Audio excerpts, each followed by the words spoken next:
İqtisadiyyat naziri Mikayıl Cabbarov dövlətimizin başçısına və birinci xanıma Naxçıvan Sənaye Parkı barədə məlumat verdi. Bu sənaye parkı Azərbaycan prezidentinin 2024-cü ildə imzaladığı fərmanla yaradılıb. Naxçıvan Sənaye Parkının fəaliyyətinin təşkili məqsədi ilə ilkin olaraq ərazinin istifadəyə yararlı vəziyyətə gətirilməsi, növbəti mərhələdə isə xarici və daxili infrastrukturun, o cümlədən elektrik və istilik enerjisi, qaz, su, rabitə, nəqliyyat, istehsal, inzibati, sosial və digər obyektlərin yaradılması nəzərdə tutulur.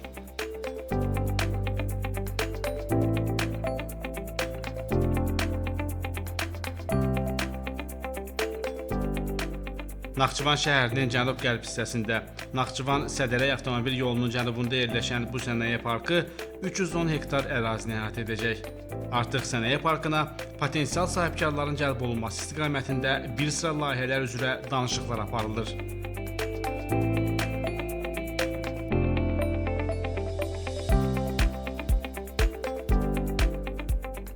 Ölkəmizdə hazırda 8 sənaye parkı fəaliyyət göstərir. Bundan başqa Gəncə şəhəri və Şəmkir rayonunun inzibati ərazilərində yaradılacaq Qərb Sənaye Parkında infrastrukturun qurulması üçün texniki şərtlərin alınması prosesi aparılır.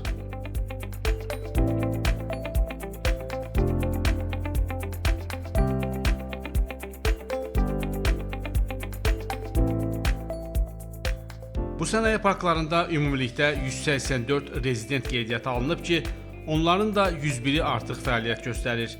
İndiyədək rezidentlər tərəfindən 7,1 milyard manatdan çox investisiya cəlb edilib, 11.500-dən çox yeni iş yeri yaradılıb.